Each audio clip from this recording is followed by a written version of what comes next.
Yeah, we're good. Guys, I'm really excited about this podcast. With us today, we have Henry Wharton, ex-British European Commonwealth Super-Middleweight Champion, 3 times World Title Challenger, with his young protege, George G-Force Davey. And of course, I have my wonderful assistant with me, Danny. Say hello, Danny. Hi. Hi. Henry, how are you doing? How are you feeling? Team. Thank you. Everything going well? Looking forward to this. You're looking well. This You're has been looking a well. while. We've planned this for a week. We've planned it for a week, and it's finally here. And I've got a load of different questions. Danny's got a few questions for you as well. A bit about your boxing, a bit about life in general, a bit about the Brexit, George, for yourself. I prefer the general. Yeah, thank you. But for the first question, I was actually doing a little bit of research, watching a documentary that Sky put out probably 6 or 7 years ago, probably a little bit longer actually. Nicky Piper was doing the interview. He was on a golf course. You were talking about the historic fights he had when, back in the day, it was the super middleweight division was, it was like gold at that time. But he was on the golf course, and there was nothing in that interview that suggested you would be where you are today, with a gym full of amateur champions, turning one of those champions professional with Frank Warren, who's on the Josh Warrington card on the 12th of October. So what changed? Be there. How it all started, my God. Going back a long way now. But when I retired from boxing, because I had a long amateur career and a long professional career, and I gave everything I did to the sport of boxing because that was my life. It overtook my life anyway, it was more than my life. And when I retired for good. And that was it. I said, no, I'm never going to look at boxing again. I never talked about it. People, I wasn't harsh with it, but I didn't talk about it. When people used to ask me who would they think would win a particular fight or contest, I didn't really show much interest, let's say. But it just, I don't know, it's inside you. Yeah, but in that, like I say, in that documentary, you were talking about the good old days, which obviously we'll go into in this podcast. But there was, you'd sort of said, that's me done. I'm not boxing, I'm finished. And I think there was a little story not linked to that documentary that you had a fish and chip shop. So obviously you've come out of boxing, you've tried something else. I don't know how the fish and chips went. Did you actually have a fish and chip shop? I had a fish and chip shop, and guess what it was called? Henry's Place. Oh, no. Place, yeah. Now I know the reason why it probably didn't do so well. There's some good fish and chip shop names in Sheffield. We've got Cod Raffinier, new cod on the block. Oh, there's a Chinese as well called Walk This Way, and I think that's I kept within the theme. Yeah. But it's, instead of just fish, you can't call it a fish and chip shop now, just fish and chips. Well, obviously, okay then, let's talk about the fish and chip shop. So, what made you go from boxing and open a fish and chip shop? Because I see so many sports people, because they've had a life, I'll go into detail really, because when we boxers, and we need anything to do with sport, and it becomes an educated sport, it's not just thuggery, it's educated. And you go into great detail and great length with it, and it becomes a part of your life. And when it all stops, it's just like somebody's closed the door. And I know it sounds harsh, but the room goes a little bit quieter. And I can nobody's ringing you. No, well, and the phone goes quiet, and everybody seems to be the flavour of the month every month, and then everything's just gone. So I didn't want to fall down them avenues, and I opened a fish shop, and I went into great detail with it. I bought a building what was derelict, got planning, done all of the above, and run it for a few years. And afterwards, I got a little bit bored with it and moved on. But I think it got me over the line because there was something, I was busy doing something. And I think that when you're training 3 times a day sometimes, and you've got plans to do other things, you've got things on your mind, and you're an active person. But when you stop boxing and everything stops, it's just like, that's it. It does what it says, everything stops. And you've got to find something to do. And if I, as a coach now, say George and the rest of the fighters, get to a position in life where they've boxed for a long time, I would advise them to do something other than just quit. Because that's the moment of silence. It's deadly. I'm guessing the fish and chip shop, though, you decided, you know what, this isn't for me. So you've obviously changed that. Then the documentary must have come out. You're on the golf course. Golf's going well. What's made you then go back into boxing when you thought, that's it, I've enjoyed my career, I've put that in a little box. What's made you open that box up again? And we'll talk more in detail about the boxing gym and this, that, and the other. What was that defining moment where you thought, you know what, I'm going back into the boxing game? I don't know if there's one particular point where I can pick up and go, that was the point. That was the eureka moment where I thought, I'm going to be a boxing coach. No, I don't think it was that. I'll just say, for instance, let's say that I was taking my young lads, my 3 young sons, to a boxing club.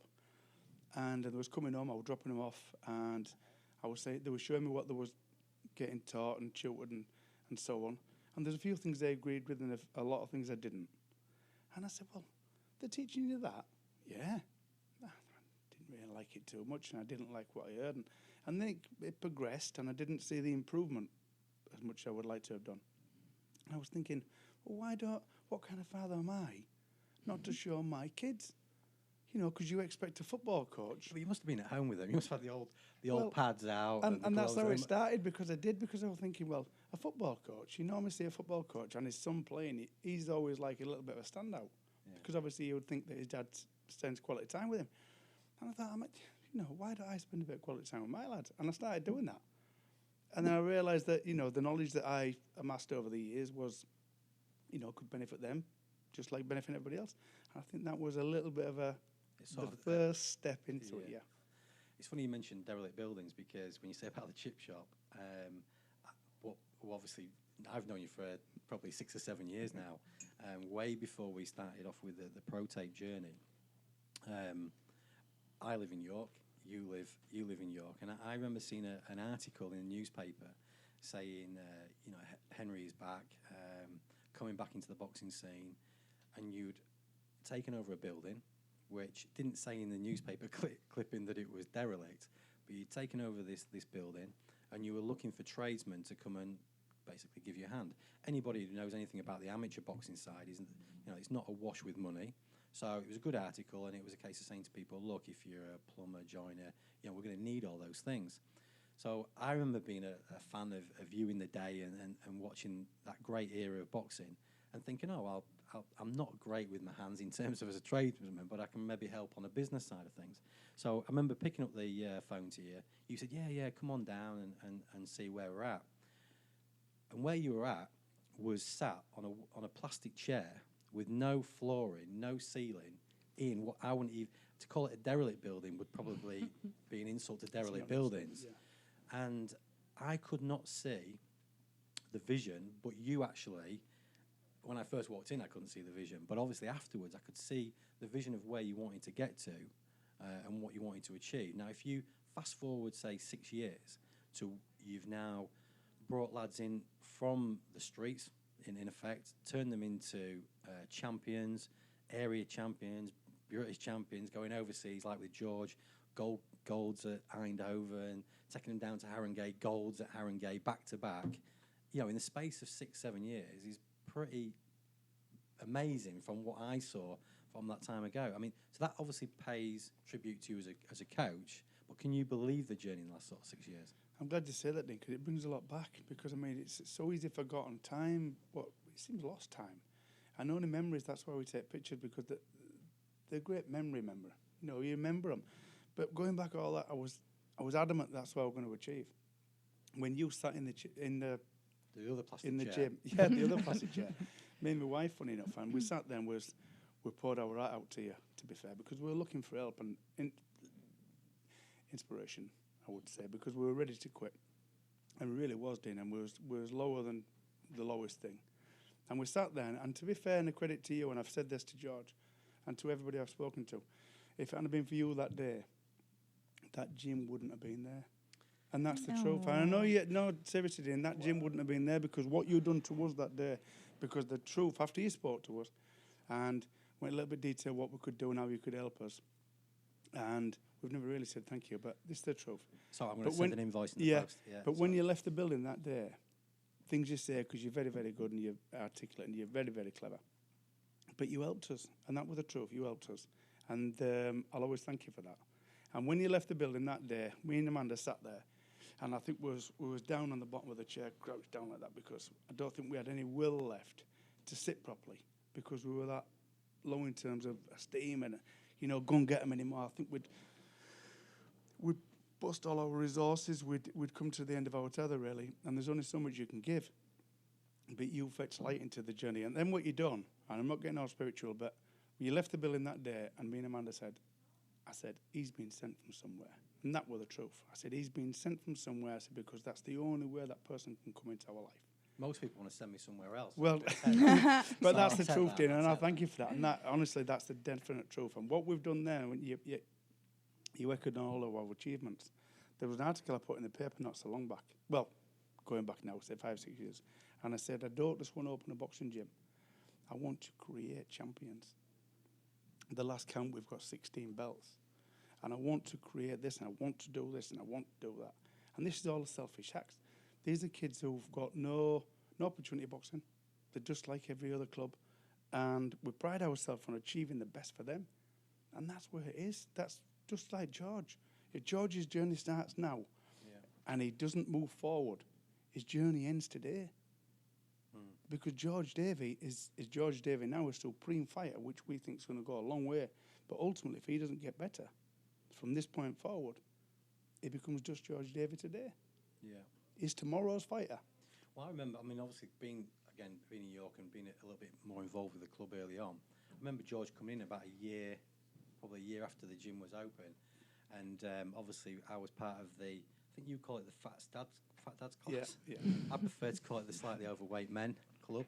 But George walked in and you could tell straight away that George was a little bit different to everybody else. And I remember everybody was kind of watching him. His movement, for somebody that had a limited sort of exposure to boxing. I think you were boxing in, was it Lanzarote? Lanzarote. Yeah, you'd had maybe a year or a couple of years out there, was it? I boxed for about 3 years out there. It's about 3 years. I can imagine in Lanzarote you haven't got a great hang deal of on people. there. What we do have in Lanzarote there, which inspired the name. Well, obviously, we could talk about your surfing in a minute, but I guess that's probably more so with the movement. What I was kind of alluding to is obviously you've got a kind of a very fluid movement, and obviously being out in Lanzarote, you was a big kind of a surfing guy. Yeah, of course. So anybody that's going to stand on a plank of wood or whatever it is and bobble around on the sea must have good balance, to be fair. Nice way to describe it. Yeah, but I can't imagine that the boxing scene out in Lanzarote gave you a lot of exposure to, many fights or whatever. I don't know. Boxing isn't that good in Lanzarote. In Spain in general, it's not that good. Just knew basically if I wanted to progress and get better, I had to go to England. Yeah, so you took that decision. This is what I said. I remember back you walking into that gym. Did you know Henry before, or was this something that... No, my dad spoke about him, but obviously I didn't know him. Your dad's in my age group, you see. That's why we remember that era. No, well, we saw an article in the newspaper saying, Henry's opening a gym up in Be the same in one York. I Yeah, the same I one. thought, it's near my grandma's. What better Send way you to over, say it? get rid of Oh, it. so Pretty you much. came to England to box then? At 17, Purely yeah. Oh, I didn't know that. Yes. Oh, God, So wow. that's what I mean. It's a big move to give up the family life, the surfing, the Lanzarote, the sunshine, to come to York. So that, again, what was George like when he first came in? It goes back a bit, you see, because I used to box with his dad. We used to box for right. York Boxing Club, so it all marries up somehow, all interlinked. And when George came to the gym, George does things different. Everything's the same with boxers. The footballers do everything the same, but then they become slightly different. They become genius from somewhere. They all taught to go around the blocks and the pods and what have you and do this, but then they become genius. It takes over. His balances his unique positions. The positions he can put himself in is fantastic. It's from another planet. And it's not that he finds that difficult, it's his opponents what find that difficult. It's the K move. Yeah. It's the K move. And George finds time. It's like he's got a second sight. I know the only way I can explain it is like footballers of the past. When you look at them and you always have like childhood heroes and they get the ball in midfield and they seem to have like loads of time. And you think, well, how has he got loads of time?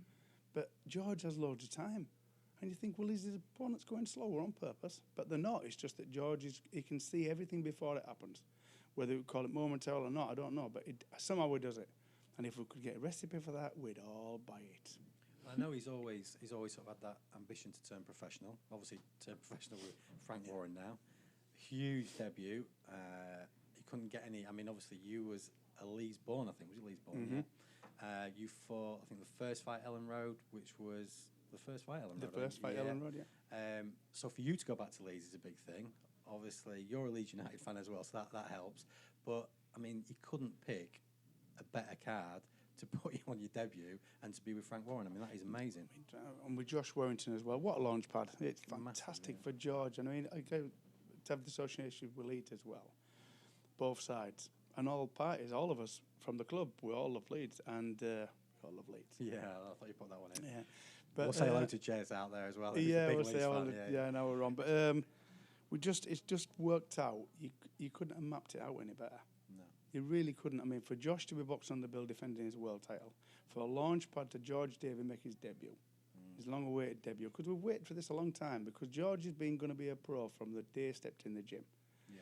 We've had to position him and mould him into a position where we think he's ready. Does his style suit? I mean, I know these are sort of when people talk about this. I mean, I'm not, I don't come from a huge boxing background. So, in terms of when they say, oh, he would be more suited to the pro game than he would amateur, is this one of them examples, or is he just suited to the amateur and suited to pro as well? I think it'd be actually say he's not suited to all because he's that good. Yeah. I'm not just saying that because he's with us and he's an exceptional talent. I think he's good at everything he does. Because he's that good, he's just a natural sportsman. He even plays you at badminton. And he's been telling me that he even beats you at badminton. No. I know how good you are because you beat me. I think what he was saying was that if I win at badminton, I put it out on social media, but if I lose, I don't, which is probably fair comment. So, but So to be honest, he doesn't win that much. I've never seen anything of you winning badminton on social media. Can I just say, Not this a podcast single isn't gonna post, be can I about, just isn't say. going to be about me and badminton, but I would say that when I'm shredding down for camp and I'm losing a bit of weight, my badminton skills go to a different level. I'm prepared to say that. Yeah, they do. Yeah. You're a good opponent. I am a when good you're opponent. down I don't that like losing. That's the thing. I have got that kind of. I don't like to lose, but anyway. So you must be excited for the fight. Are there any nerves before? way. Very excited. You're only 4 weeks out. Training going well. Training's going brilliant. I'm down to weight. already. Yeah, well, in fact, I'm just slightly under, so Oh, keeping it around there. nice. Sparring going well. Sparring's going brilliant. We've been everywhere. We've been over to Steel City, Spad Levi, Have you? and How was that? oh, brilliant! Really good lad, really good. You've been boxer. saying you that's wanted to good, get to yeah. Steel City. Yeah, also Spad Junaid. Yeah, Went yeah. to Hebden Bridge, spad a couple lads there. Yesterday we went up to Peterlee, so sparring's going great. So you're getting plenty of sparring as well. Yes, plenty of sparring. Going back then to your amateur days, because obviously I've followed your journey a little bit when I could get there to see you. Obviously you travelled to, there was Eindhoven when you won the gold, there was somewhere else, was it out? Denmark, he's been three times and Denmark. won the Denmark. Cup. Denmark up, Haringey. Yeah, the Haringey. So I was there at the Haringey I remember when that. you won the first one. I remember Henry's gym had a few fighters there and they all did really well, but it all came to that last fight on the last day and you was representing and came back with a Swedish gold. champion in the Swedish, final. and I remember watching the Swedish champion and thinking that this is going to be a tricky one because he was coming all guns blazing, but you didn't put a foot wrong. Came away with the gold, and then you went back to back and got another gold. Yeah. Sets you up nicely for the professional career, I guess. And is that where Frank Warren and people like that were spotting you? You know. Yeah, they must do. I mean, if you win Haringey, word gets about. Because Yeah. obviously it's such a good tournament, prestigious as well. Anthony Joshua's won it, so everyone just instantly hears about it. Yeah. You know, does a bit of research. Oh, he's Haringey champion. It looks good as well. Yeah. Okay. That's the first time I ever spoke to you, I think, properly, was the year I won it as well. Well, now you're at that kind of elite level. Nobody speaks to me. That's usually what happens, you know. But I'm only joking. Danny, come on, let's have some questions from Danny. Questions. Let me think. Question for you. I'm gonna make this off the top of my head. Go on then. All right. Oh God, I can't fucking think of anything. Forget Danny. Hang on. No, Forget wait. No, it's not going to be an outrageous question. It is a surfing question. Actually, I'm interested in that. Do you still surf? I try. Try. My brother's the good one. I'm all right. I can stand up. No, so you just said your kit designed, all hush hush. Yeah. Was your kit at all inspired by your surfing? Yeah. Was Yeah, it? it was. Yeah. Good question. You'll see on Just October a 12th. quick one to put in there. From a good source, he's a very, very good surfer. He's an exceptional surfer. I'm jealous. He I'd love undermines to give it a himself, go. Give it a go. Because I noticed I've actually seen a little snippet of the shorts that Susie Wong are preparing for you. So the word G-Force, that's your nickname, Yeah. G-Force. Where did G-Force. that name come from? You know, it just came around. Yeah. It just came around. Because what's really weird Just is when you sprung see to it you from a in your distance sleep. on the shorts, it actually looks like the word George. You know, like if you was just looking, obviously there's only a couple of letters in there that are different, but obviously the G-Force is coming to Leeds. You've sold over 400 tickets already. So you're going to be on early on the bill, I guess, but the atmosphere is going to be... It's going to be great. It's going to be Obviously, electric. 400 friends and family there, plus other people that will be there. Have you got anybody coming from Lanzarote? Yeah, friends, family, mum, dad, my brother, his girlfriend, etc., etc. I've got people coming from Norway, people coming from Amsterdam, from Cornwall, international. People coming from Sheffield. That's it, People coming from Sheffield. Sheffield. No Can pressure. you speak Spanish? Yes. Oh, so jealous of that. Give us a little Go bit on then then. while you're at Right, it. I don't know what to say. What do you Can, want to say? can you speak it fluently? Yes. Right, okay. Everyone asks me what. Insult Dean. Insult Dean. Oh, no. Go No, on. don't insult What? me, because there are going to be people that can speak Spanish. Just ask him a That's normal fine. question. Go Go on, ask I me dare you. something. I don't know. How old are you? Tengo 21 años. Oh, that'll do. Ah. Very good. Very good. Henry, I'm going to talk about your amateur career a little bit now. Over 100 fights, I believe. 103. 103. Yeah. But didn't fight at the Olympics. No, that was a sore point of mine. But Go on, let's talk about the sore point. right, I was in the '88 Olympic squad. I'd been all over the world. I was number 1 in the country. And listen, I'm old enough now not to be too bitter, right? But it's still smart. Well, you can't help it. It is what you are. It's what you've built. And I built a program, and I was there. I went all over the world and beat the right people in order to be number 1. And I was rated high enough in the world to achieve the Olympics. And when the Olympic selection came around, it was a funny time for us. Now we get backing and lottery funding and everything's funded. Unfortunately for us, we could only allow 4 fighters within the squad of 13, 14 to go to the Olympics. So unfortunately, I was one of the people they had to leave out.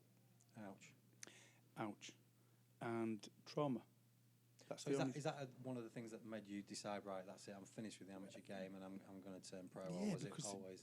the bruises are too deep to recover. Then I went to another world nation and won a medal. But did you want to turn pro while she was at the amateur? Was it something that was always your goal? It was always. Or was it, do you know what, I want to win that Olympic gold? I wanted to win the Olympic gold medal because that was a dream, like George, going with Frank Warren. It was a dream of mine to achieve the Olympics. And I got all my kit. Yeah. I got my tracksuit, got my suit, got everything. On all with the 88 Seoul Olympics on. And I was going. And there was nobody else going but me. And So what happened? it just, they didn't take a middle, they didn't take nobody, they took 4 people. Right, so that Due weight to class cutbacks. was the... Right, That okay, well, it wasn't necessarily the weight class, it was just that they had to pick 4 people out the the pot of 13. yeah, so, and that was it. And unfortunately, mine wasn't in the pot. And did you turn pro straight after that? No, I still went on, got to the ABF, I went to another one, won a silver medal abroad. Then I got disqualified in the ABA national final. For... Well, how it happened, funny enough, I went to, funny thing happened before I turned pro. I went to Athens in Greece, and it was the biggest attendance that it's ever had. And I got right to the final, 3 fights, 3 days. And in the final, I got beat by a Greek. I had him down twice. I didn't get beat. And they give him the decision, and I well, you know what's happened there. Take it as it is. Don't worry, you beat some good fighters on the way. Strange. Then I got all the way to the ABA national final, which is our country's final. And I got disqualified in the final. I punched him just after the bell. I felt it appropriate at the time because his hands were down. yeah. No, seriously, it was a little bit of a... I was just getting to him. When you say it was just after the bell, was it just after the bell? Or was it like... No, it Yeah, was that just helps. after the bell. It Yeah. was almost on the way, but Well, surely I you're sensed throwing the that. opportunity. Yeah, okay, fair enough. I sensed the opportunity. Yeah. No, because what it was, you geared up, and all my life was surrounded by being our national champion. ABA champion just appealed to me like it does all the others. And got to the final, big stage, massive, Wembley Arena, Stadium Arena. And the first one was going well, it was going all right, and it was a southpaw, tricky southpaw, but it was just like a bit of a mover. And I was just getting to him, just when you feel like you've got everything zoned in and you've got your target and it's pinpointed, and yes, I've got him. And just missed him, and the bell ding, ding, ding. But another punch was actually on the way at the time, but only like a soft blow to the chest, that's all it was. I hit him, made a meal of it, went back to the corner, and I was thinking when I went back to the corner, it's all right, they're going to give me a public warning. And I'll lose that first round, but it doesn't matter, I've still got 2 rounds to do my job. Come out after the minute rest, and the referee come over, give me a public warning, which I expected, and then pushed me to the corner and disqualified me. And it was trauma. And anyway, a knock on from that, the European Championships was in Athens in Greece, funny enough, where I'd just recently been. And they only ever send the national champion, the ABA national champion. I was selected, the only ever non-ABA champion to be selected for the European Championships. They didn't send him. Did you win that? I didn't even go. You didn't? Why I not? didn't. No. If somebody said to me, "You've got to put one more glove on as amateur," no, because I'm like So that. that was that point. You That, said, that right, was the that's point it. of the no return, because I'm very much like that. If something happens in my life where I say I'm never going to do it, I drunk Budweiser when I was 17. Yeah. Rewind. Right. We'll cut that bit out. Yeah. Yeah. My second go at Budweiser, sorry. I was 17, and I think I had 4 bottles, and I was really, really poorly. I've never touched it since. I never will. No. So I'm We've a little all bit got one of them strong-minded like drinks. that. Yeah, I'm just like that. If I say no and it's no, I mean no. What's the biggest change or the biggest differences that you see now in the amateur game to when you was in the amateur game, or is it's almost just as it was? Well, it's funded. I mean, the amateur game's fantastic. Don't get me wrong, it's good. It's what a platform for young fighters who they can achieve a sport and they can go all over the Is world. that not when you get to a certain level? You know, I mean, there's elites in whether you're a professional or you're an amateur. Mm. You know, as you see your club, as you remember your club back in Leeds, is it the same sort of feel? Is it the same issues, the same problems to running a club? I think it is. I think they all have issues. I mean, funding one of them.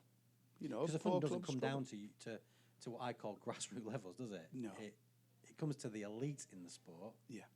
You know, with obviously the GB set up in Sheffield and different things like that, but there's only the elite that kind of get there. So And that's what we're saying. That's harsh, because I mean, all the young kids and all the coaches, let's say, who give all the time voluntary, yeah, and they put all the effort and pain and struggles in, and they're prepared to do that, and they don't mind. But the organisation, the funding, don't put anything forward necessarily. And don't get me wrong, the lads at GB, like we used to be, we didn't get funded. Now they do.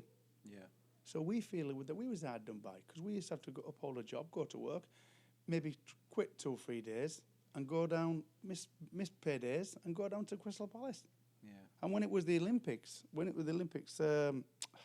GB squads, when we was preparing for the Olympics, we used to go a week home, a week down there. So we'd have to give up a week's work. And so we'd lose money by boxing for our country. Now they get paid. So there's a massive difference. yeah. And if people say the inter difference, well, it's not right. There's a big difference. I mean, there's a big difference. I mean, also with social media, something that the younger generation are obviously. If you look at boxing now, is on the up. Social media is a big part of that. If back in the day when you was, I mean, even with, I guess, when you're looking at potential opponents, this, that, and the other, there tends to be footage now that you can go into. Back in your day, I guess you were just turning up and it had to be what it had to be. You didn't really get any kind of knowledge. It wasn't on the fight. available for No. us, thankfully, Dean, because we had a position in our boxing club where we just got a tap on the shoulder, and whether I'm from one of 11 children, right, and it wasn't easy for us. Let's say, my mum and dad looked after us, but things was hard. There wasn't too many Christmas presents, let's say, under the tree. But anyway, as it went on, I never once in my life got a tap on the shoulder and said, "Nah, I'm not available." Yeah, I've got cold, I've got flu. I always had flu. Yeah, I always had flu. I always had cold. I always had runny nose. But no, nowadays, like you say, with the social media side of it, and young kids, what we tried to get rid of from the gym, because few people can set right throughout the gym. Who is he? Where's he from? How big is he? How do we know how big 11-year-old kid is?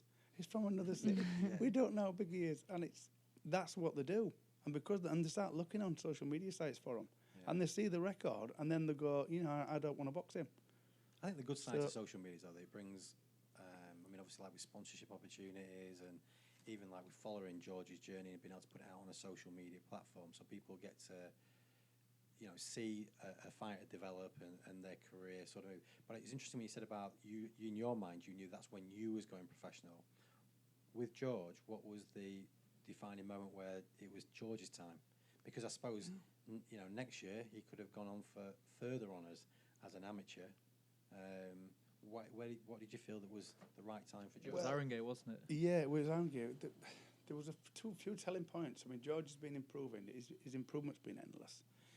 The way we're talking about is if his progression is phenomenal. He's at a phenomenal rate, and that's where we say that in 2 years' time, George Davey could be one of the biggest stars in the country, biggest stars in the world of boxing. That's the expectations we've got of George, and I try to undermine it slightly because I don't want him to get ahead of himself and me ahead of what the situation is. We've still got to spend the long hours and a lot of time and effort put in, and it's all got to be programmed. We can't undo that.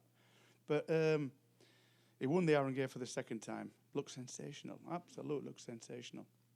He'd recently come back from winning in Holland, won a world-class tournament, Olympic-style event in Holland, and got his jaw broken in the process in the final against one of the world-class, number 5 in the world, I think the kid. Real tough opponent, and George come through with flying colours, but got his jaw broke in the process.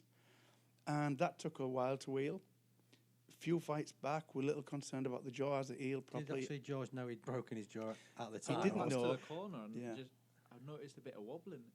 Oh, Really? God. Yeah, I thought, Just Henry, my jaw Forget the swinging pain, around. just a bit of a I wobble. think he's broke my tooth. I noticed my jaw was on the I was like, floor. "Oh, you're fine, honestly." So I went back out, obviously, won it, whatever. I went to eat a cookie, and it was Oh. excruciatingly painful. And you'd broken your jaw. Basically, Right, yeah. okay, fair enough. How long did it take for that to get better? Is it fully better now? Yeah, it's stronger than ever. They say once you've broken, it knits back together even stronger. So basically, it's a silver lining.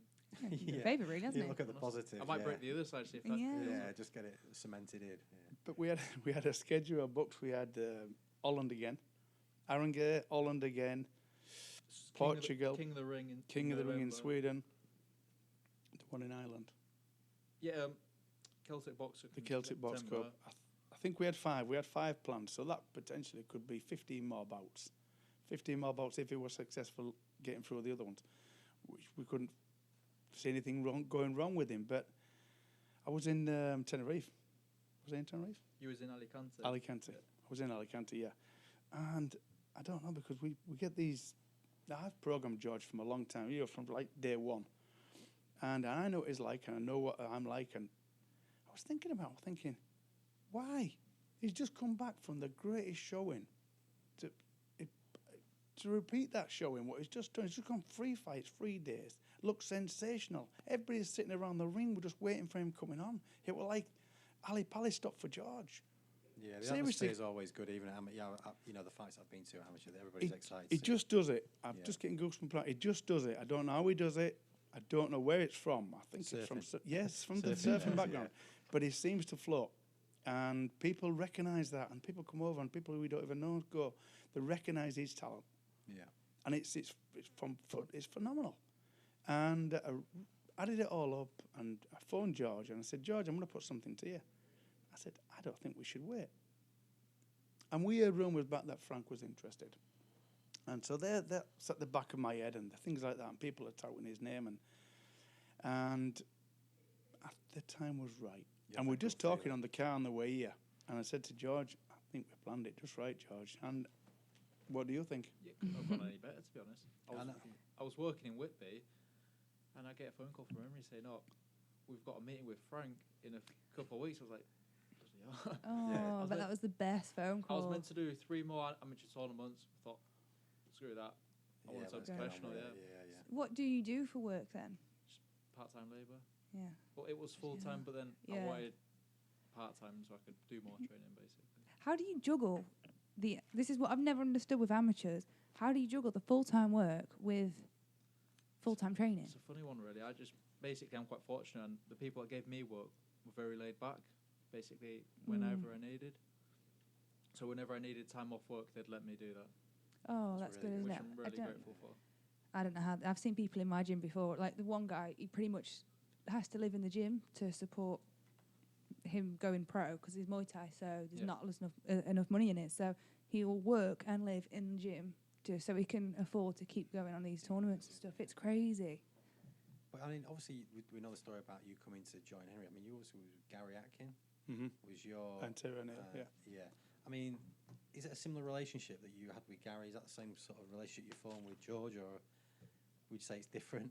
I don't know, but you spend a lot of time with your fighter. You spend a lot of time with whoever you shoot, I suppose. But we have time now on our hands, or we make time, let's say, because you're always making time. We come in the car today, you're making time. We've been in the car, we're trying to work out hours that you don't see, untold pressures that you go under. I wonder how many hours I've been in the car this week. That's just in the car. We've been Man of the all ring. over, Yeah. honestly. That's just in the car. Nobody sees the hours that you're working in the gym, and then people say, "Oh, he's different." The way one Do thing you have about your own style though, in terms of? I mean, obviously you've, working and seeing other coaches. Do you? And I've seen part of what you do is the small part that I've seen down at the gym, but the things that you come out with, the training methods, are they your training methods that you've adapted from other people, or are some exactly as they were and you don't, why change it because it's not broken kind of thing? there's a lot of them doing, but I'm a stickler for position, for perfect position, right? Which not just because I like it, it's because the way it is. Footballers, like I said to George, footballers will get, whether they're Lionel Messi or Ronaldo, they'll get taught the basics and the balance and the positions are perfect. Then you let them fly. You know, Nazim Ahmed, he had the greatest balance. His balance to achieve them punches and to achieve his goals was fantastic. So he'll have been taught and tutored all in positions. Then you just let the kid go. But did you Don't hold him back. Did you understand that as a boxer, or have you only understood that later on as as somebody who's observed boxing after the game and as a coach? Or was you kind of coaching yourself as well? You thought early on, this is how I really need to do it. Well, yeah, because I've always been a coach, because I was one of the most dedicated people of all time, and I can actually say that about myself because people won more belts than me. We're going to go on to that, by the way. Yeah, people won, and I won't spoil it, but people won more belts than me, Dean, but they didn't beat me in the gym time and the dedication time, and I can actually say that, and I'm 52-year-old, and that's one thing I pride myself on. People won more belts than me, but nobody... Was you in the gym every day? Every day. But my time justified it as a boxer coach, as a boxer. At the time was all selfish. It was for me. That was me. I was a selfish boxer, and I did everything for me, just to forward my career with my coach, along with my coaches. But I studied everything. Everything was justified. I could read that boxing news over and over again from front to back. I'd read it again. The only one thing I used to do, right? I used to imitate boxers, if that's right, the word, pronounced it correctly, right? And I used to could mimic boxer styles, and you could tell them. You could tell this easy. They used to go, so-and-so. I went, yeah. How do you get that? Because you can pull it off good. You know, it's just I used to could do that. Every week I'd do a different style. Every week. You used to go and show them so-and-so, and they could tell. So I used to pick up on styles and how things worked. So that's great insight for me, and I did that all for me. I didn't do it to be coaching other people, so that was all for me, my side. I used to also... The back page about the third page and fourth page in, there'll be the ratings in the world. I could mention any weight division from 1 to 10, every weight division, all the way through. And when it changed and it differed, I'd know when it differed and it changed.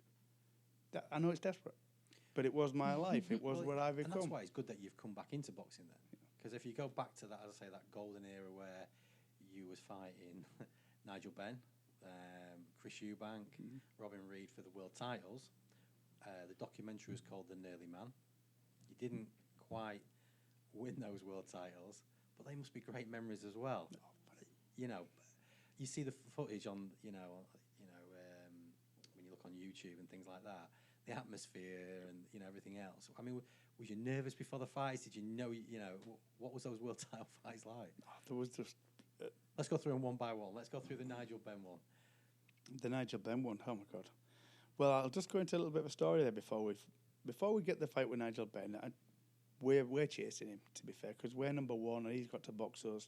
And what he done, he sidelined me. Right, he took another fight beforehand, and by the WBC, the rules of the WBC is that you've got to fight that number one, and you've got to fight him 12 months that day. So when I was installed as number one, he gets 12 months to box whoever's number one. Right, and I was installed as number one. 15 months later, I'm still waiting for a Nigel Benn fight. So he's in Las Vegas. We took him to the court, the convention court in Las Vegas. And he had to give me $50,000 to stand aside. which I didn't want because $50,000 to the amount of money that was available at the time wasn't a lot of money. But do you have to accept that, or could you? You don't have to accept it, Well, but it was once kind of- the board says it's going to happen, it's going to happen anyway. So Right. we're advised to take it by our advisors. But 25 years ago, 50 grand. it's not bad. 25 years ago, 50,000 quid. I suppose it paid for the flight, didn't it? But no, and then eventually we boxed him. But just before we boxed him, talk about things going on. We set up training camp in Florida, and it was a place called Kissimmee, and it was a little rundown gymnasium which you expect, and it was nice. Everything Why was did you going. go there? What was the reason for? Don't know. I just think I had it in my mind to go to a thing, and I'm like I say, I'm like an homely person. One of 11 children, never really left them, never branched away. Just Stayed in your own kind of. yeah, zone, my own little comfort zones. And when I went away, I was on my own. And I was sparring every day with everybody, 5 sparring partners waiting at ringside for me. Everything was hard, but I put that down as don't worry. Your pursuit's that strong. You've got to do this. We are going to do it. Don't worry. But it was lonely and it was tough, and people want to kill you and hurt you, and I didn't mind that. But it was just that it was relentless. And because I had coaches of an amateur pedigree, let's say, who hadn't been within the professional boxing, yeah, no harm to them, but we was doing the unknown all the time. We was guessing all the time, and I think a lot of it burnt me out. What, because I of- held because the burnt me training- out. because Yeah, the the training was too the much? regime was just endless. Anyway, one day was paying sparring partners. Some would come, some would go, and we got paid on a weekend. We had to get money wired over by Mickey Duff. Anyway, so the fighters knew this, and because we're green, we're little, and we said, "Don't worry, we're going to get the money on Friday, and we'll all pay you. Don't worry, the money's safe." And two people come in the gym that day, just talking, pretty much normal. Long story short, 2 seconds later, they both pulled guns out. They both pulled guns out. They knew it was money And I day thought it then. was a joke. I couldn't wait up. But the two old coaches, this gym was called a PAL gym. And the two coaches just sat there and put their hands up like that. Didn't say a word, just put their hands up. So I looked at them and I was thinking, this is not a joke. Yeah, This this is for yeah, real. This is for real. And obviously the TV over there, it's always about how many's been killed and how many's been, whatever. Yeah. So I was thinking that there's a good chance we're going to die. Seriously, and that's the truth. I think there's a good chance Who was we're there? gonna. There was yourself. There was me, Terry O'Neill, and Gary Atkin. And even the sparring partners wasn't there to help because they were in the dressing room getting changed. So, They probably tipped him off. well, Yeah. well, Oh, I'm yeah. joking. But it was terrifying. And I was doing like a step-up. So I had weights in my hands. I was doing step-ups, and that was my thing about me. And I was doing step-ups and that. I was thinking to myself, even that state of, I don't know. Just keep doing it. Yeah, just keep doing it Ignore because I'm thinking, if I stop and they've got guns, they're going to think, well, what's he going to do? Yeah. And that's how my brain played it all out. So I kept doing it. And I could see me training on the floor. I could see Gary there. And Gary was white. And Gary's like, he looks a little bit Mexican, does Gary. He won't mind me saying that. And he's got, actually, but his face was white. I guess that happens though when you get. Yeah, well, But not unless Seriously. you're Henry. You carry on doing step ups. yeah. Keep on doing yeah. step Keep ups. Yeah, Right, don't no stop in that grind. And it was awful. And they were banging my trainer's head, Terry O'Neill. They were banging his head with a gun. And they were saying, give me the money. And we never had the money on us because we never picked it up from the bank. So, obviously, he was trying to explain, I ain't got no money. Because he'd gladly give it to him. And Gary went to Terry and said, just give him the money. And he went, I've got As he's money. getting whacked on the Anyway, head. we give him the wallet. And the wallet will have had, I don't know, say $300-400 in. He went out the door. The door were like saloon doors. They were opened up like that and they kept closing. I was thinking, I don't know why. I don't know. Did we feel anything? Did we? Because I was numb. And they went out the door. And by the time we stopped and I'd look at each other to say, what's happened? They come back in. They come back in. And when they come back in, seriously, gonna finish the we're job, yeah. done. Yeah. This is it. We're done. And everything's going through your mind. You're playing it out. And, yeah, I thought we were done. We go away. And long story short, we live to tell the tale. Then the policeman come afterwards after they went away. And he was a big guy. And he pulled up in his car and he said, right, I need information off you all. What do these guys look like? What do this, that, and the other? I said, it's no point giving them information. They'll never see him again. So he pulled a gun out of his thing. He said, what what gun was it like? Was it like this? No. He said, was it like this? No. And about 6, 7 guns he had on him. Was it like this? And then he went to the back of the car because he started laughing. He opened the door and he had every kind of ammunition you would think. Time to go on a plane and go home, isn't it? Was really? it that? Yeah. And it wasn't that because it was like a bazooka. Yeah. And I went, no, he had it in his hand. He went, was it that? No. Yeah. Anyway, he was just showing it was funny. So I went back to the our apartment and we sat there and we phoned Mickey Duff. And I said, I need to go home. I want to go home. Yeah. Yeah. So Mickey Duff, the manager at the time, he said, the likelihood of that happening again is it's not going to happen again. It never happens in a million years. It doesn't need to happen again, Mickey. It just did. Yeah. I said, get me out of this place. I said, Mickey, if you don't get me a plane home now, I'm going to the airport, and that's the truth. You must have some good stories about him as well. I mean, over the years. I mean, Mickey Duff. Listen, Hang I on, love him. Mickey Yeah. Duff for younger people. Mickey Duff. Who is he? Google him then. But He's passed away, unfortunately, now. Yeah. He was a great manager. old Oh, school. right, so he's the Old manager, school yeah, yeah. manager, great manager. Listen, the education that I think without knowing, because it's all for you. When he was managing me, it was all me. But then for me to manage fighters and to look after fighters, I'm educated through him. Yeah. And a part of his programming is a lot of it taught me. And like I say about other fighters, I used to learn styles of fighters and I'd watch them. So Mickey Duff was educational for me. Even though he maybe missed a few tricks with me, not getting the world title fights when I should have done. But another side of it I'd seen. And if I was to buy that, I really couldn't pay for it. Yeah. Because that value, what you gain in experience yourself, is just untold. And you can't buy it. There's no time. It is time. George is going through this at the moment. He'll tutor kids in future and pros. He's going to be good enough to tutor the best in the world. He won't know It's that. like a lineage all the way We down, had isn't it? Sonny Edwards in here the other day, and he's the same. And again, an intelligent kid who definitely Yeah, real smart kids in here. Yeah, and he was talking about potentially, training people after he's finished his fighting career. So just throw that little snippet in. Well, for any future bit random. kids looking for training, Sonny Edwards is apparently Yeah, available. and George Yeah, in Davey, the next 20 years. In the next 20 We'll years see. from now. Yeah.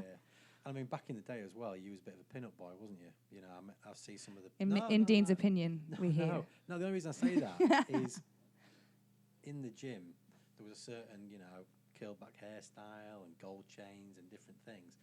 So and you was the younger of that generation of fighters, to be fair, only a little bit. I mean, obviously, George comes from a surfing background, social media as it is. Maybe the next coming of the Henry Wharton type sort of pin-up boy. Listen, he's a good-looking kid, and he can fight. He Yeah. can pull it off, right? But sometime, going back a long time ago, in my day, What was your Well, nickname again? they want a nickname. No, but what was Go on. it? Swiftly moving on. Well, no, what what was was it? it? Come on. It was sweetbread. No, what was it? Sweetbread. No, it Yeah. wasn't. What was it? What We was can it? just Google was. it. Well, Come I had on. one called sweetbread anyway. So No, what was- I just It's G-Force now, but what was it back in the day? What was yours?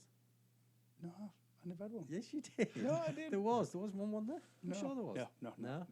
There was. Did you not have a brand or No, something? I was No. just black. Oh, Adam Fast. Hard and fast. That was Yeah. it. I knew there was something. Right. Hard and fast. Yeah, well, there you go. but a long time ago. This was a long time ago, Dean.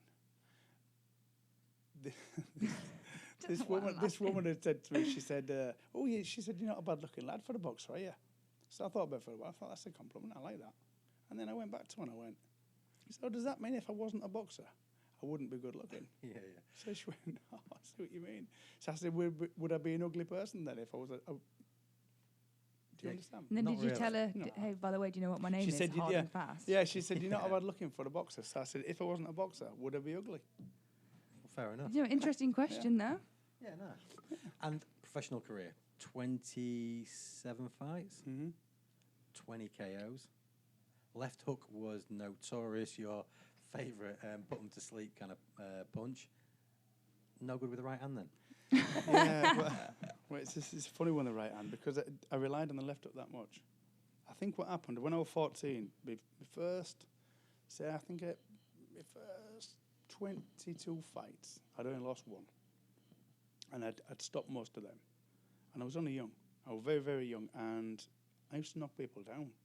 And everything what you do with boxing, this is why I teach people now, it becomes in your mind and it becomes available because you can do it. And listen, fights are easier. Fights are tough. And nobody's deluded more than boxing's really tough. So if you can get your guy out there early, get him out there early, and that's it. That boxing game's really tough. And I figured that one out, that I want bad with the left hook, so I used to fire it a lot. Well, like Ronaldo, they go, even Beckham. Are you all football fans here? There's been a lot of football. No, but they practice the same move. Don't you? You know, swerving that ball, top left-hand corner, and you say, oh, yeah, but, you know, it's not by chance. You know, Beckham will stay back and he'd do it for an hour or two when everybody else has gone home. You just stand there whacking with that left hook. Well, no, because, I mean, that was my go-to punch, let's say.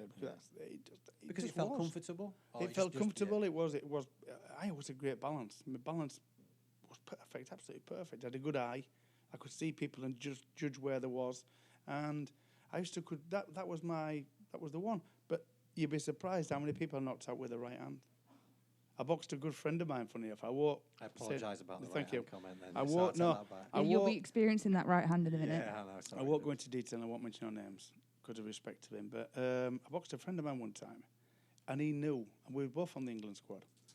And I still feel bad about it. And we boxed because we had to.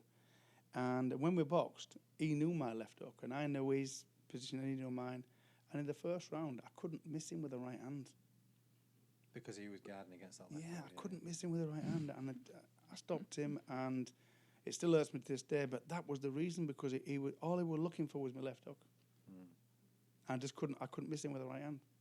And if we boxed again, it might have been different because he said, well, now I know you've got two hands sort of thing, but yeah. I'll tell you one guy that you did have some epic wars with was Rod Carr. And it was the first fight, I think, where there's that iconic picture where I think they raised your hand at the end and there's blood just coming down your arm, but nobody knew where the blood was coming from.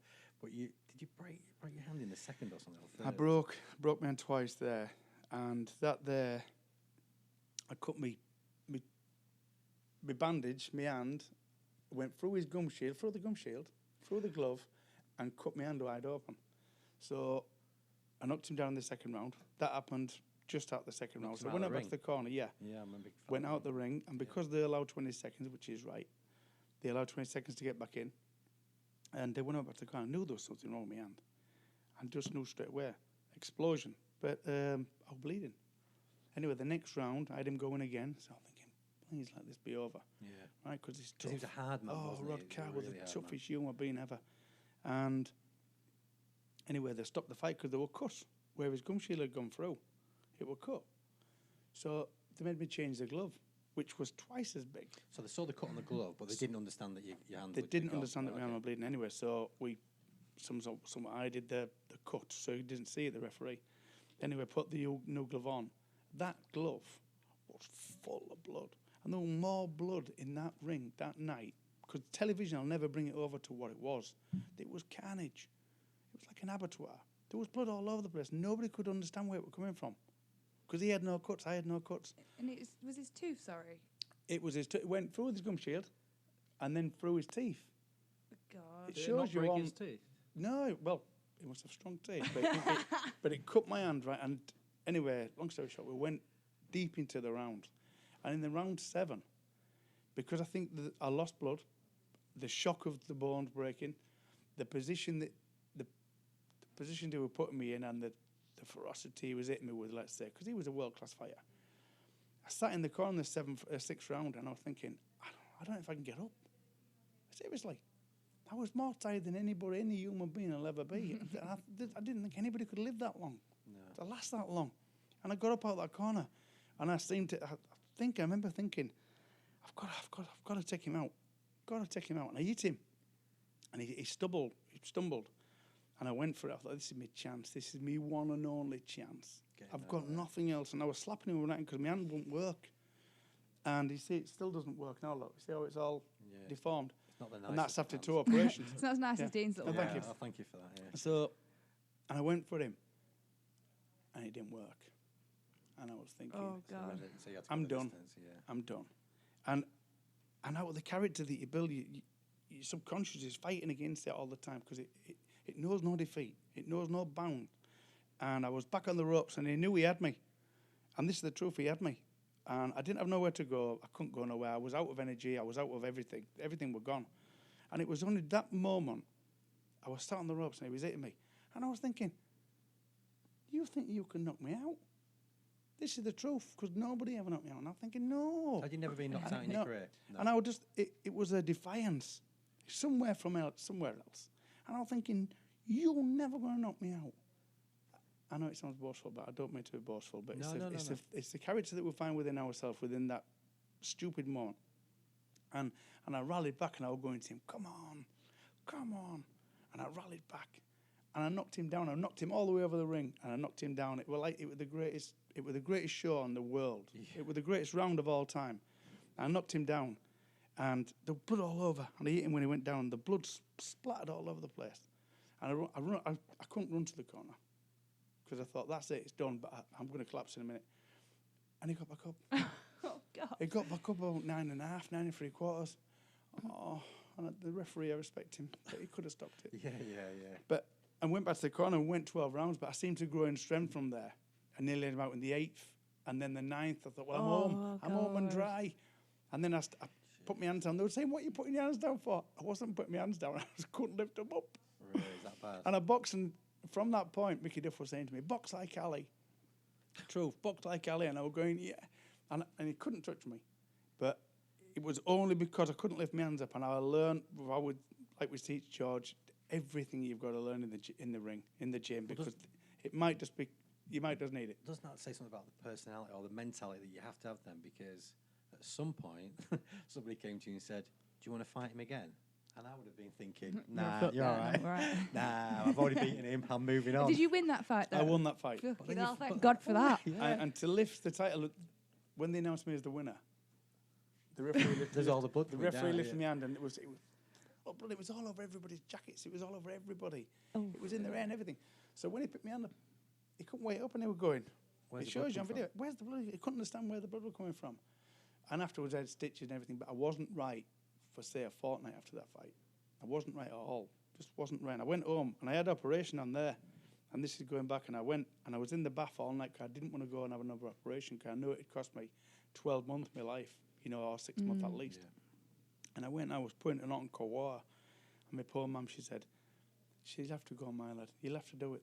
Your hand's broken. I went, Mum, I can't spend that long out. And that's the truth. The pain that night, the next 2 nights, was unbelievable. I never slept 1 wink. But my hand's healed, but it healed like that. Oh, can you not put that finger in? No, well, there, I can get there. But that's after an operation. So before I had the operation, it healed like that. And every time you touch that like that, it was like a shock. Nobody ever knew that. And then I went on to fight for the British title, won it, defended the Commonwealth title, won it, kept the titles. But that was for 1.5 years after my hands healed. And I said to the manager, I said, I'm going to have to sit down with you for a bit. He said, what's up? I said, I know for the level I'm going to fight at, I can't fight one-handed like I've been doing. And nobody knew that. So then I went down to Harley Street, took me to Harley Street, had another operation, and the rest is history. When you go through like a war like that, towards 12 rounds, obviously the healing, what is it like the day after or the few days after? Are you literally just laid in bed and bring me the ice packs, or is it, are you walking about? Is everything all right? I just can't explain what it's like, because your body, you feel all right. It's like I was saying to George there about program. You can't push your body to the extreme and expect to do it the next day and so on. But it's all going to be justified, but my hands were black. We've eaten him. You should have been using pro tape back in the day, but we weren't there. No pro tape available then. It's a good job. This is what, the modern athletes have. Yeah, these guys the modern don't. world, look after them. But my hands used to be black all the way through. Black and blue all the way through. And in your mouth, we've all had like bits of skin on the side of our mouth. Where's that come from? I can only explain like layers. Your tongue's 4 times the size. Your neck you can't move because of the pounding you've taken. And your mouth just George, are you excited for this? Yeah. Welcome to the pro game. Yeah. That's the ideal. The scenario that what I teach George is not to take that punishment. Exactly. Well, again, like with when you were fighting Ben and Eubank, they were at the top of the game. Again, wars. I mean, do you not, a few days after, But no, because there wasn't wars like Rod Carr. So in a respect, I learnt. Right, okay. Yeah, so I mean, if I'd have fought Ben like I fought Eubank, if I fought Eubank like I fought Ben, I suppose the both results could have been different. But there was all close. There was all close fights. I think Ben beat me by 1, 2 rounds, 3 on another. Reed, I got a draw against 1, 3, and 1 stupid score. Ben, I think Ben was like 3 or 4, wasn't he? Something like that. There were no in the bouts. There were no in the fights. The last 8 rounds when we had all the judges' scorecards, the last 8 rounds, I win the fight. Do you think at the beginning of those fights, when you obviously you've got yourself into that position? I mean, I used to love Nigel Ben. I've got to be honest. No, back in the day, but I did. I thought, In fact, if Nigel Ben was opening a gym in York, he'd have been there. And I would be all Nigel. I think I would too. I actually met Nigel Ben at your gym.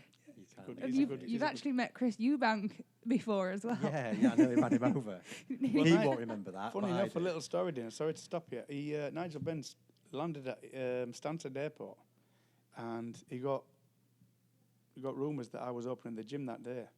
He drove, however long it takes, from Stansted Airport to the gym, and he went, "Come to see you." Come to see you. It's respect, isn't it? And he come and he opened that gym for me, right? And he had a bit of media work to do with that day and blah blah blah. He shook me and cuddled me and he said, "See you." And that's the respect for me, Dean. I mean, listen, we done something together that night. We never done it again, which is unfortunate. But I'll never hold him to ransom. But he's just announced he's coming back, but he hasn't announced his Oh, opponent. hang It's on. not you, is it? You're not coming back for one last dance. It's not me. It's not you. What do It's you not think? George, What do you is think it? to him coming back? Is that? It's up to their own. Listen, if they're going to do it, they're going to do it. Are they? I don't think we're the people to stop them. I saw him on the pads. He looked pretty good. Looked like He's still always got it. been good. Yeah.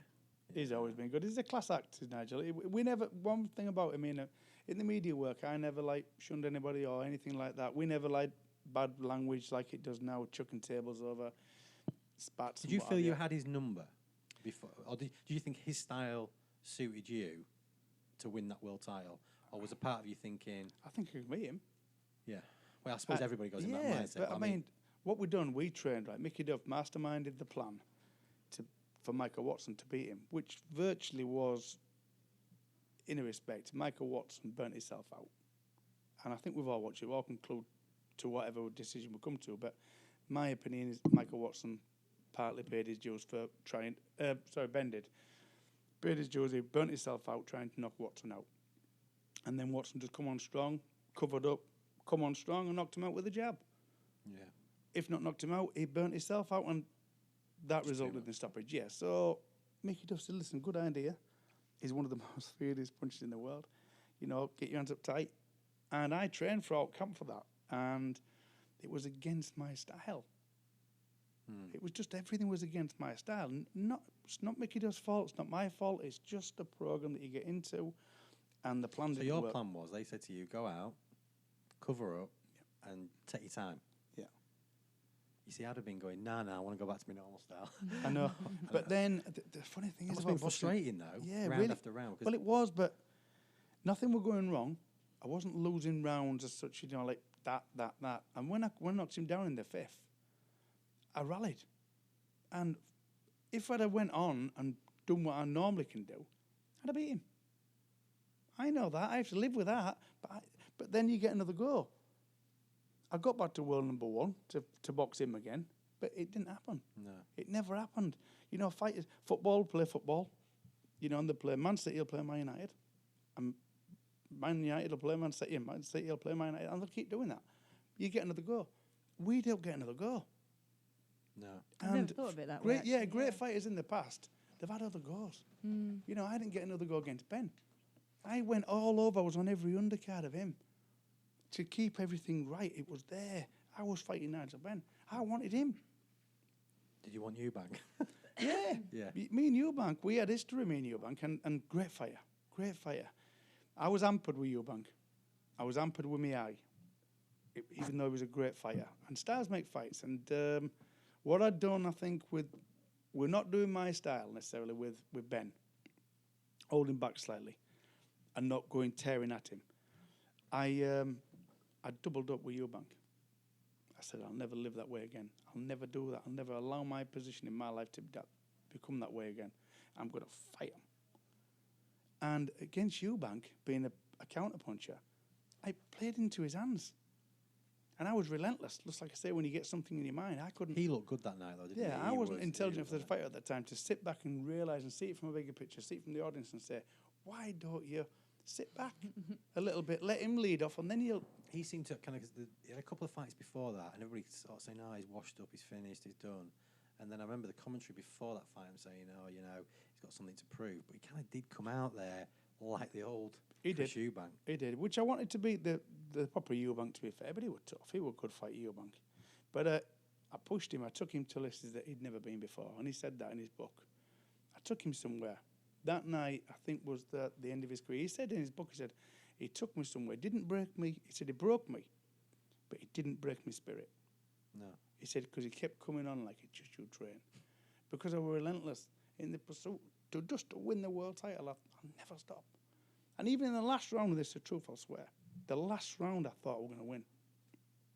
Sat in the corner, I was thinking, I mean, I was up, the doctor were looking at, they were going to stop the fight. And Denny Mancini, a great coach, he was getting me the eye swell, what we're looking at there, funny enough. Yeah. And he was getting it wouldn't go away, it was just too big like that. I couldn't see a thing.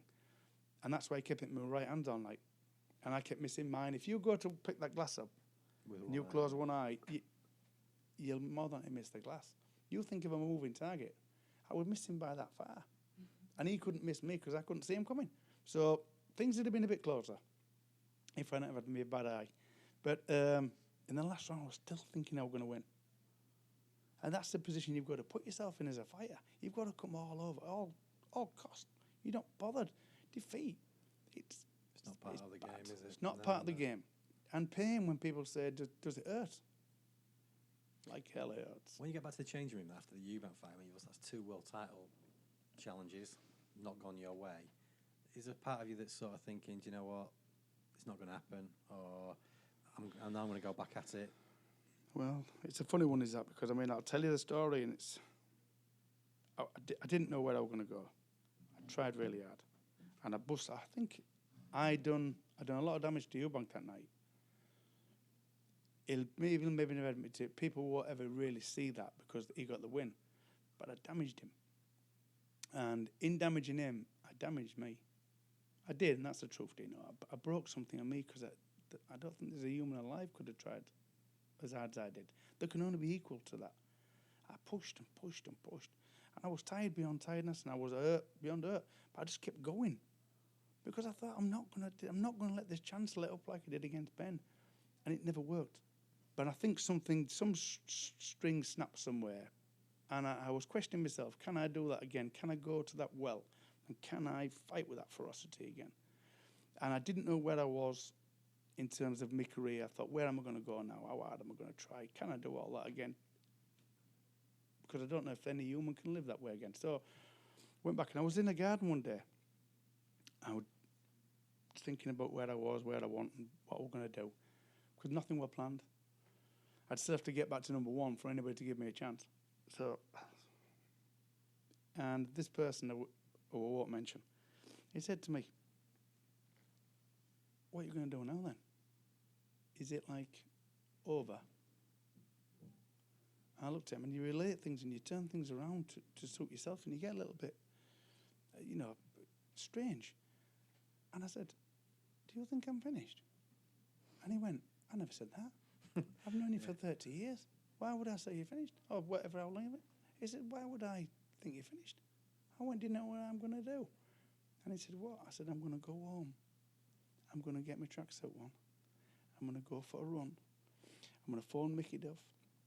I'm going to phone Mickey Duff. I'm going to say to him, Mickey, get me everybody who I need to fight to get back to world number 1. I said, I'm going to fight for the world title, and I'm going to win it. I can hear the Rocky music. Yeah. And I said, I did, and this is a true story, and I said, see you later. I went back home, went for a run, I phoned Mickey Duff, and in that next 5 months, I boxed everybody who was everybody, to get back to world number 1. Oh, that's crazy determination, isn't it? And that's the true story. I got them back, and I never, we just relentless. Just get them. I said, just get them for me. Don't worry about it. And I think I could have walked away from boxing if he hadn't have said that. So if he hadn't have opened his mouth, I'd have been able to speak a lot better now. Is that the same kind of relentlessness you show in badminton, Dean? Thanks for that. Yeah, cheers, Danny. That's why I brought He's good at squash. Yeah. Oh, really? Yeah, thank you. Yeah, thanks for that. So then we go on to the third World Title Challenge, Robin Reid. Yeah. Was he younger than you or older than you at the They time? were younger. Younger. How did that fight pan out in your eyes? Where was you at mentally going into that fight? Mentally, I was still going to win the fight. Yeah. I was going to win the fight. It was the right time for me. It was everything were right, but just that I had weight issues, which was well documented. We still both have them. Yeah. But really, really demanding issues. And just let me go back on the Nigel Benn fight, which was years before. And I remember where we got weighed in was the law courts in London. And I'd been to America. I'd been to where was it? In Spain? No. Marbella, training in the lovely climates. I was still 2 days before the fight. I think I was 8 pound overweight. Anyway, so long story short, I was running around the law courts with bags on, sweatsuits on, everything. And I said to Mickey after the Ben fight, I said, I'll never box at super middle again. I'm done. And obviously, all them years on, I'm still fighting for the world title. So this is where I'm going to with the Reid fight. I was in the trying to make the weight, and it was absolutely killing me. Couldn't make the weight at all. Couldn't. And again, with what I'd done, I'd made it. I'd been boxing all the time to get back to that world number one, and it was relentless. And my body had just like quit. I was as white as that. I was white, and there was nothing left in my body at all. And I passed out on the day. I passed out in the changing rooms. Not in the changing rooms, in the sauna. I used to lay in the sauna on the floor and then lay in the shower because I couldn't stand up. My legs were that bad. And that's not right. It's not healthy. And anyway, apart from that, there was all sorts of things going on. But I knew when these are the podcasts where Oh, we like to know these things. you can't just laugh and not Yeah, tell it. that's like saying to everybody, oh, there was just some funny things, and then moving on, you can't move on, can you? Oh, no, I can't tell you that. Yeah, you got to tell us. Come on, tell us now. I had an ex, and she come to the hotel to see me. An ex. Mm-hmm. She come to the hotel to see me, and I presume you was with somebody at the time. Yes, but with me two. She come with me 2 children, and long story short, she was arguing about who was going to stay this and who was going to stay there, and she was arguing, and my 2 children were crying because we was arguing. Well, we wasn't arguing. She was just upset that my girlfriend now was, also at the fight. Yeah, right, okay. and so on, just things like that. And it got to the state where Gary come in, and he had to get her out, and everything happened. And I sat on the bed. Gary sat on that bed. And when you just know? And this is the truth, because I'm really, really soft. Really, really soft, right? And he sat there, and I sat here. And it was almost like, that's happened at the wrong time. Mm. And there was no right time for it to happen, but not that time. And we're just ready to go to the show, just ready to... And it was all wrong. And if he could have said what he was going to say then, I knew he was going to say, you're not going to win this fight. And I know I'm going to win. So something just clicked and everything all of a sudden were gone. Just gone. Everything were gone. Isn't that weird? And then that's what I keep saying to George. Everything's always got to be right. Leave it to us. We'll make it right. And this is why, and I keep saying about now, when I go out of character when I say, we'll get a team and we'll keep a team. This is the most important thing because we know. Unfortunately, we know through hardships and all, but we do know. Have that, don't do that, don't do this, don't do that. So 90% followers. You've got to be right. You've got to see the signs. George, if you've got an ex, don't tell you're fighting. Just we don't want to turn it up. I know. Right? But she did it that day, and I think it cost me. Your mindset. Yeah. And what we done, it all seemed to play out because when we got to the dressing room that day, the dressing room it wasn't right. I always like my own water. I was telling George this. I always like my own water. And I said, "Where's my water?" And one of the coaches had never got the water, and I went, "Oh no, I don't want to touch that water." it's got tape around it. I don't want to touch that water. It's water. I went, I don't want to touch that water. I want my own water. I'm entitled for my own water. Funny, George said I play badminton against him. I do, and I have a little thing where I put my left sock on first, and I do all those little things to beat him. Have you got anything? Was there a routine that you had? Still doesn't before win. every. I thought you were joking. No, before. No, but did you? Well, the reason why I'm thinking you're joking is because everything was left with me. Left side, everything. Left no, glove. I always put. No, I It's always never put a occurred left to me. glove. Do you have a side? Yeah. What? Yeah, left or right? Yeah. Right. So you have to be awkward, didn't you? But but did you have a routine for that you say, right, leave me for 10 minutes or do this or do what was what's a typical fight night for you? Typical fight night. I'd go to bed, go for a walk, have my food. Funny enough, I'll just go when I weighed in. This is a take it as you want it. I wouldn't advise it, but I did it because I used to urge a drink. Alcohol. Oh, okay. Yeah. Nothing else There's really. nothing wrong in that. Nothing else justified taste because thirst. Where we used to lose weight was beyond thirst, right? This is desert stuff. This is just not drinking or anything. And people used to say to me, "Why do you drink water? It doesn't weigh out." Put that glass on that scales. It weighs what it weighs. Yeah, That's too it's not much. going anywhere. Yeah. Anyway, so I'd never drink anything. So the only thing that ever got me was lager. I'm thinking, I can't wait while I'm weighing because I've got to have lager. So we'd go to a restaurant, and the first thing I'd do. This is before the fight. You've weighed in. You've weighed in, and I'd that's go. what I'm saying. Straight to the I would pub. have say 5-6 pints. What before? What, before the fight? No, this is the day before. Yeah, but it's still the day before That's the the fight. day before the Listen, fight. I would always have 5-6 pints. Oh my god. Really? Always. No, no. That I mean, that could be one of the changes now to what was back then. I know. They won't let you get away with it now. But would no, George, odds on you having 10 pints before your next fight. But I always just have, and I always have that fulfillment where. So before the Nigel Benn fight, Yeah. Nigel Benn, my hero. Yeah. No, my joke. Before the Nigel Benn fight, you weighed in and you went to the pub. Oh my god, that's mad. Unbelievable. Well, I'd go to the restaurant first, and Line the stomach. between the meal and the thing, I'd be drinking pints. That is Did you mad, not feel isn't it? rough the next day? No, never did. That's weird, because when you don't drink often is when you feel worse. You know what I mean? You're not used to drinking, your I've hangover. sparred hungover and I've had a brilliant spar before. Yeah. Yeah, my boyfriend said Maybe that we've before. clicked onto something I, here. I might have to be drinking after my weigh-in. What would Oh, you I do? couldn't What would think you of do? anything worse. So what would you typically do after fight night? Because George mentioned he's having an after party. You won't know anything about it, Danny. Because Am I not invited, we George? No, none of We're us were invited. invited. None of us were invited. Oh, Not Dean, he's not ouch. invited. But did I you, get Dean not being invited, but I thought I'd be on that list. No, none of us. But have you?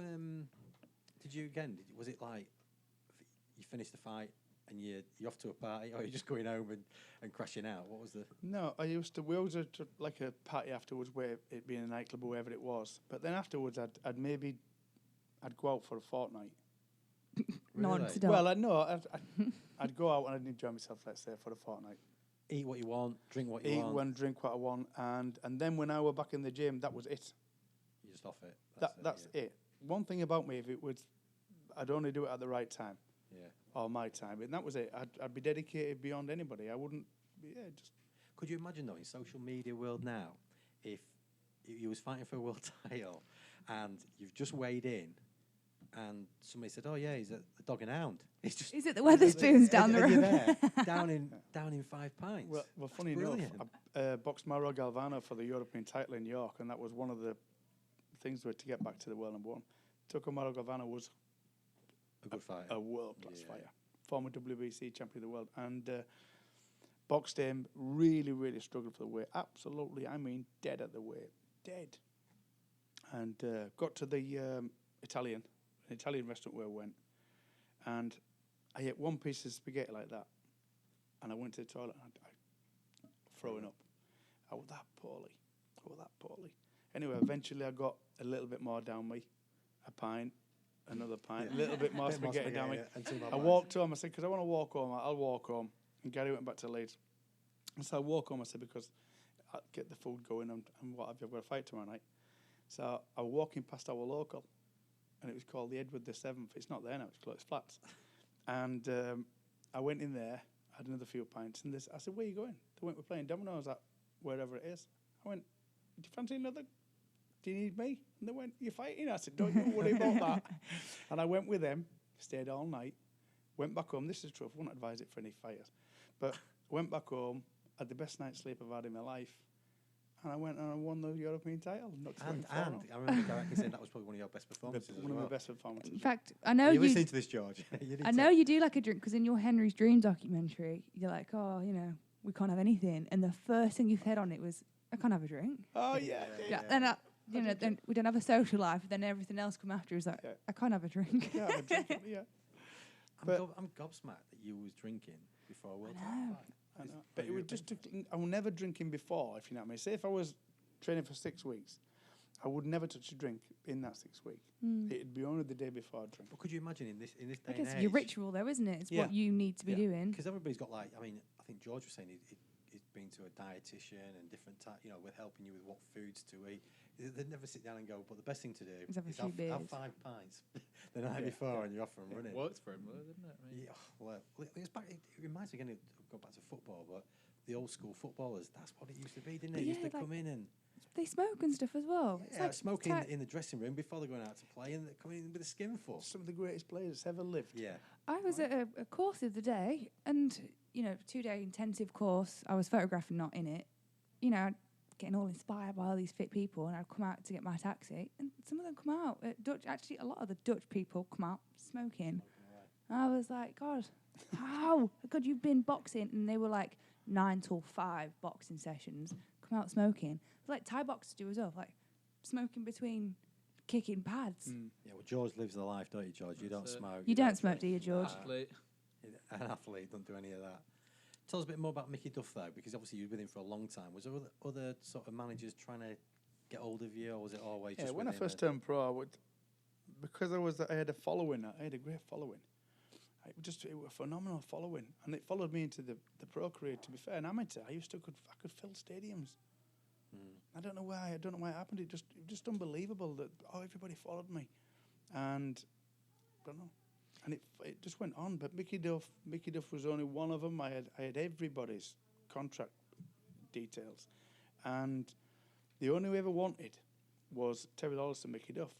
It was Terry Lawless, Mickey Duff, and Jarvis Sustair. Funny enough, there was in partnership, and that was the ideal for me. And when I was speaking to Mickey Duff, went down the Wardour, his office in Wardour in London, and got talking to him. We'd done a deal, and I asked for a deal it wasn't going to happen, because, where I come from, like I say there, every penny I had in my pocket in my life was in my pocket that day, and it wouldn't have been a lot. And we went down to London, and I will tell you this story. And sat in the office, and Mickey Duff to me was the equivalent of Frank Warren to George Davey. Yeah. And he was massive. And I respected the man so much because I'd seen him on telly and I'd seen him achieve world title honour. And I just respected him. And he sat there, and I said to him, he said, look, I want to sign you. I said, there's only one way I'll sign with you. He said, what's that? I said, I need £10,000 a day. And he went, I don't give anybody any money. And I said, well, I'm sorry, Mickey. I said, I really respect you, but I won't be signing with you. So he said, I don't give anybody money. Nobody's ever asked for me for money. I said, well, I'm from 11 children. I said, and I live on a little gypsy caravan park. I said, and I've got no money. I said, if I walk out with this place today with £10,000, I'll sign a contract with you. And he went, okay, I'll give you £10,000. Nice. So then he said to me, he said, right, £10,000 you've got. He said, but don't let me go into a bidding programme. He said, because if you go and speak to them other managers, I'm not going to come back here and say to me, with respect, they've upped it to 20. He said, give you 10. I said, there's another thing. He said, what's that? I said, I don't want to work. I want to dedicate my life to you and the programme. I want 250 quid a week. Truthfully, I want 250 quid a week for 1 year. And he went, no. I said, well, it's not a contract I'm going to sign. So you want 250 quid a week now, which is going to be another, say, 2,500 quid or whatever it is. I went, yeah. And he went, all right then. And that was it. I walked out, and this third trophy walked out. I was like a millionaire, a multi-millionaire. Listen, an obscene amount of money in my pocket. Did you treat yourself out of that 10 grand, or did you just like Not bank think. it? Or did you go Still to got the weather check at shoes? home. Still got the check anyway. Forgot to cash it. No. Yeah, Oh. Anyway, going down the road for the medicals, he put us in a taxi and went to Harley Street for the medicals.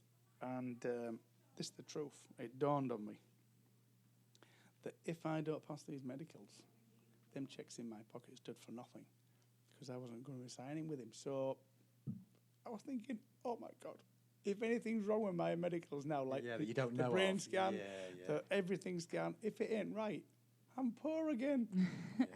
And that was it. And everything passed all right. So It's all right. Yeah. Well, listen, we're conscious of the fact we've taken up a lot of your time. I know he's going to be training again this afternoon. So, a parting shot then, George Davey, where do we expect to see him in the next sort of 1, 3, 5, 10 years? What we've got mapped out for him? the journey for George Davey, everybody, I would urge people, and I mean this truthfully, I'm going to put my head on the line, neck on the line, right? And I think the people who know him, and this is the truth, I'm going to say something about this young man that I've never said before in my life. I've seen talent. I love talent. Boxing is extraordinary. It's phenomenal. Footballers, you see great things.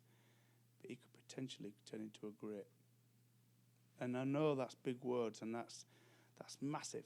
But what if he can achieve what he is now, if he can climb to the heights that we think he can, he's got all of the attributes in order to gain and be one of the very best. No pressure, George. Yeah, No small pressure. order to fill. Small order, but high praise indeed. Listen, thanks a lot for coming in. It's been a pleasure. It's always good to reminisce back to the days when Can we I first just ask met. George one thing, Yeah, though, of course you Jen, if Yeah. you don't mind? How are you enjoying the journey? I'm loving it. What do you foresee for the future? Uh, In your own mind, I want your own mind. what do I see Yeah. myself doing? Yeah. British champion, European, and then world. But Any you've seen that. particular time frame, George? 10 years. 10 years. I'm gonna get a bet on for that one then, down at the old bookies. Let's do that. Come on. That's my dream, anyways. Good luck, mate. How old actually are you in English? 21. 21. Just checking. Yeah, no, it's good question. Young guy. Yeah, nice one. Well, no, Right. when he said 10 years, I was thinking, oh, how old is he? Well, he's on the paper. Younger than I thought. Got till 31. Yeah. Well, listen, good luck on the 12th of October. Enjoy the I'll experience. I'm see you sure. at the after party. I'm invited now. Yeah. Oh, we've got actually. Sorry, I mean, Danny, I'll see you at the Yeah, That's it, I the was after gonna say, party. What would be nice? What this be nice? Chucking this one out there. The next podcast that you're going to do, possibly with George Davey when he wins his first title. We'll do that. And you Yeah. can say you've had Definitely, it. You've had it. I'll in your check my first. schedule, but Yeah. I might. You can Yeah. come in and do that. We'll do that. That's the We'll do that. podcast we'll do when you win the first title. It's a plan. All right, mate. Good luck on fight night. Thanks, All Tim. right. Awesome. Right. Cheers for having us. Looking Cheers. forward to following your journey. Yeah, definitely. All right. Cheers, mate. Thank you. Bye. Awesome. Round of applause. Hey.